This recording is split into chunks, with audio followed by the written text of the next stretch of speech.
Hello everybody and welcome to day 10 and today our topic is Judaism and Christianity. So we have been going through a journey for almost, this is the 10th day, 10 days of historical journey. So I think it's very exciting for me also. It's like I'm looking at some movie while teaching. I'm learning more, I think, and it's fun. I hope it is okay and fun for some of you at least, because history is something which actually happened, and because it happened, it led to what we see all around us. So how can we not study history? I frankly regret that when I was young in my school I did not concentrate on history so much, because maybe my life would have been different. Because if we really properly learn history, even the basic concepts, then we get a fair picture, and then when we go into life we can see everything in a deeper light, in a greater light. We understand religions, we understand kings, we understand everything we understand with history. It's a very powerful subject. So today our topic is Judaism and Christianity. I can't overemphasize how important this topic is. Just as in India we had Hinduism, Buddhism and Jainism, and even other religions, later Islam, Sikhism, even Parsi, Zoroastrianism, all of these are religions and they came in India. So in the West also, in the last class we saw, let's recall the last class, Greek civilization, and then how it was implemented politically in a very, very powerful way, stable way also, in part in the Roman civilization. So that was a very pagan, they say pagan civilizations, very reason-based, very logical, actually very powerful, very man-centric. It's like a flowering of man also, I said, but remember it was also the Iron Age civilization, it was very early. Suddenly in the West it took a turn. It took such a turn which is unexpected, and that turn we'll see. Before we come to Christianity, let's look at Judaism. Judaism is a religion which was originated by the Jews or Hebrew people. They were settled in Mesopotamia under Abraham, and then they migrated to Palestine. In 1700, Egypt became, because of famine in Palestine, they came to Egypt in 1700, and there they were oppressed by the ruler there in Egypt. And it was Moses. I'm sure all of you have heard about Moses, that story. He took them and in the 13th century Moses got them back to Palestine, and Moses gave them a certain kind of religion, and he combined all their belief systems into a kind of mixture and a combo. And the God in Judaism is called Jehovah, and he gave us 10 commandments. And one interesting thing, see, a concept called revelation. You must understand this concept. It is there. Revelation is there in Judaism. Because revelation is there in Judaism, it came to Christianity and it came to Islam also. Something is being revealed by God, by the above. Revealed is a new concept. Now, revealed by whom? Revealed by what? These questions came later. After the scientific revolution, people were able to question this, but at that time they believed sincerely in that whole magical thing of that something was revealed within them. So not only revealed, one more concept which came in religion, which I would say is very, very destructive and actually very irrational, is that they were the chosen people. Now man has come from apes. Man is part of this reality. Of course, it's a very enigmatic, very mysterious reality, but to say that some people are chosen by some God is today in the 21st century surprising. But at that time it was not only a firm belief, it was a deep rooted, strong, more than belief, it was a belief in that belief, So chosen people, God's revelation, these concepts came in religion. Now let us recall what is religion. What is religion? What is religion? What is the difference between scientific philosophy and religious philosophy? Religion is belief. Religion means there's a ruler above. Religion means I'm giving a certain mystical concept that cannot be explained ever by man's rationality and reason, and you have to believe it. Religion actually also means, in a way, rigidity, because your religion and you have got your revelation. You are the chosen people. This is a fact not only in the belief system, it is a fact in practice also, because what you believe is what you practice. Yet there is a huge, let's say 50% or 60% of religion which actually comes from what? Let's use the word spirituality, the spiritual aspect of man. these beautiful feelings, subtle feelings of joy, of bliss, of having no ego. So one aspect of religion, if I could sum up in one sentence, there is a concept called ego. Ego means vanity. Ego means you impose a self on yourself, according to what I have understood. So ego is something like what you think others are thinking, or ego is some kind of a strict personality you have acquired and now you have to defend it. We say he's got a very strong ego, or don't have ego, remove your ego, we say. And ego is in a way, your personality, which says, I'm great, I'm wonderful. And if anybody touches that, we get angry, we react. That part in us, which is our identity, almost feels like an identity, is ego. And that is what almost directly or indirectly all the religions say should not be there. It's not as if religion is nothing. We can't dismiss religion. Religion was the first attempt of man to try to give meaning to life. Philosophy also was the first attempt of man. Political thinking also was the first attempt of man. Everything is thinking only. Man is a thinking animal, exploring animal, seeking animal. And what does he seek? We have already discussed it. He seeks those beliefs which give him happiness, meaning. Happiness, meaning, joy. Isn't that what we are all seeking? Why are we going to office every day? To get some happiness. Though, right or wrong? So we go by our beliefs. Some person in Africa will have his beliefs. Some person in India will have his beliefs. By default, because around him they are following that. I'm not judging. I'm saying that is a kind of belief system we have all acquired. We can't escape that. And if you read history, you can't escape it at all. Because there they are. Because of the centuries story which has brought them till there. If you calculate, in 100 years, how many generations will be there? Let's say 3 generations. In 1000 years, it will be only 30. 30 generations, 1, 2, 3, 4, 30. And 30, 60 generations of people only have come. So how can there be so many changes? It will be followed, it will be carried over.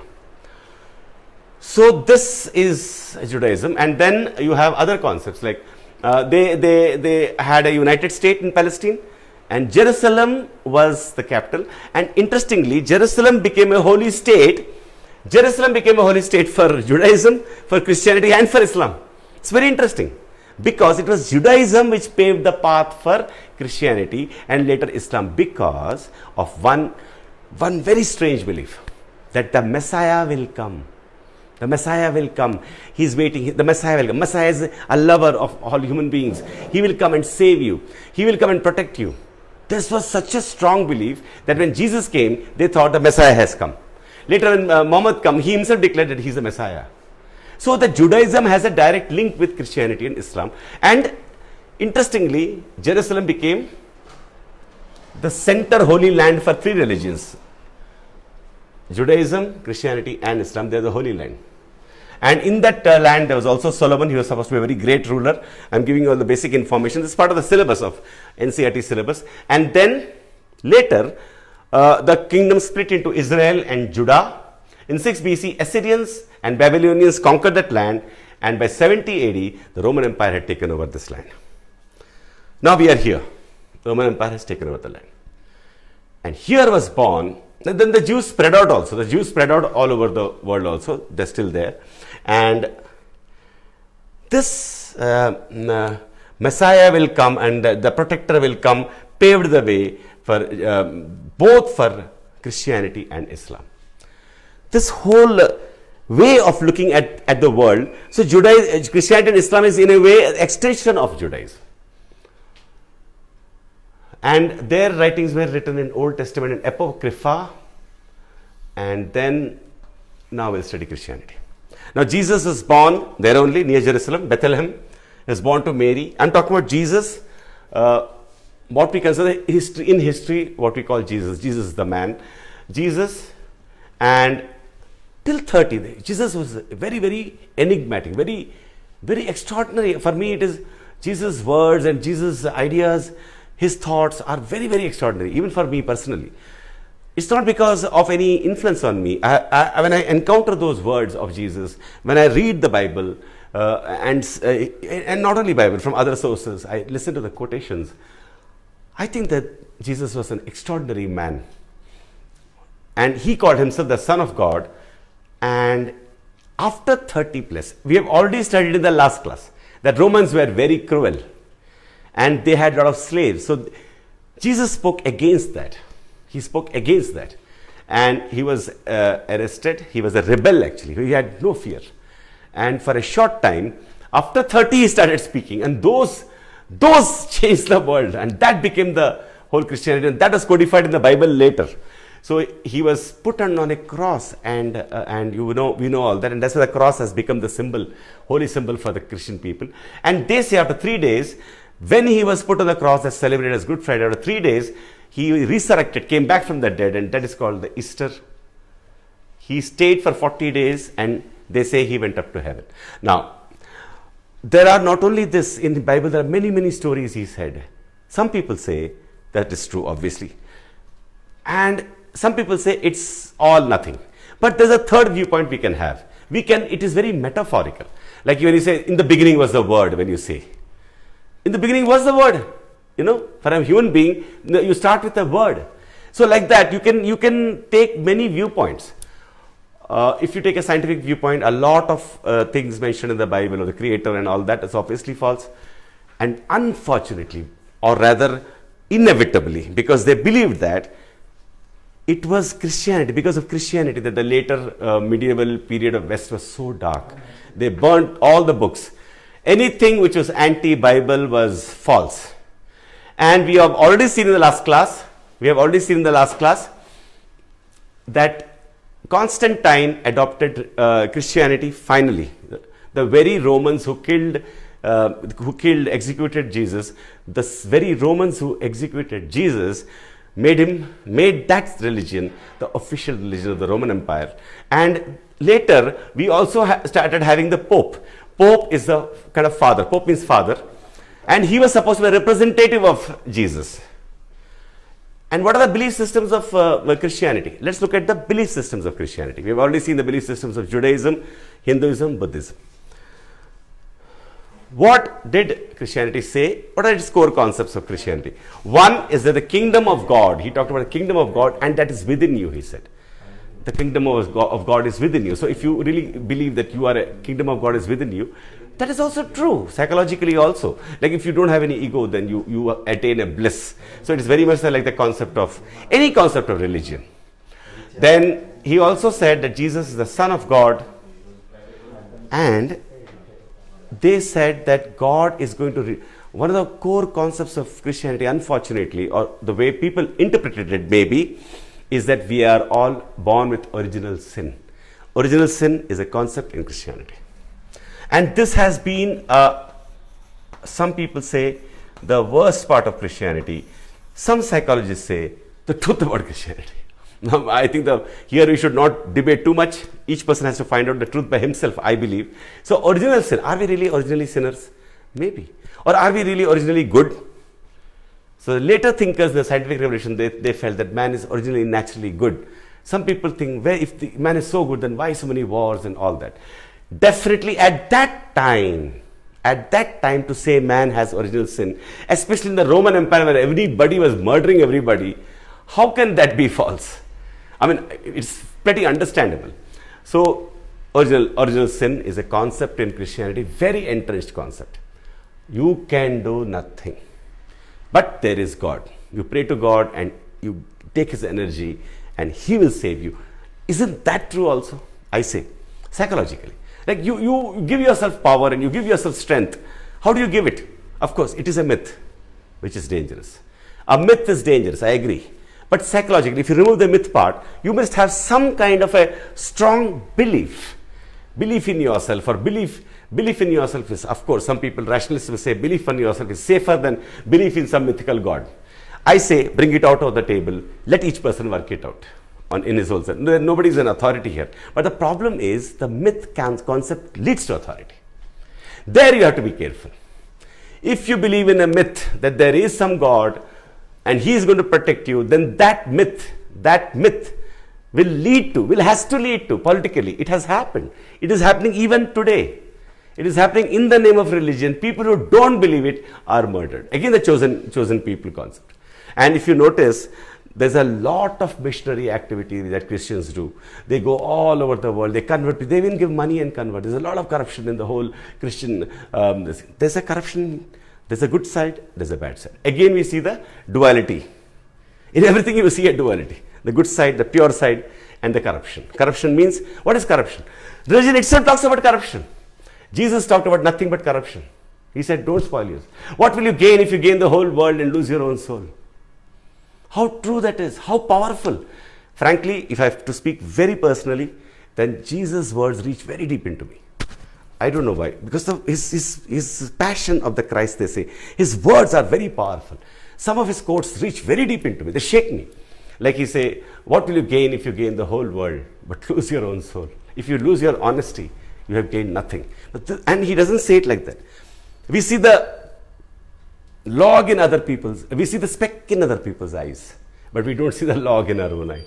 How easily we search for fault and find and say, see, you're bad. But such a big log is there. Speck is a small little bit of speck of wood, and log we don't see in our own eye. That is so true. Forgive them. They don't know what they're doing.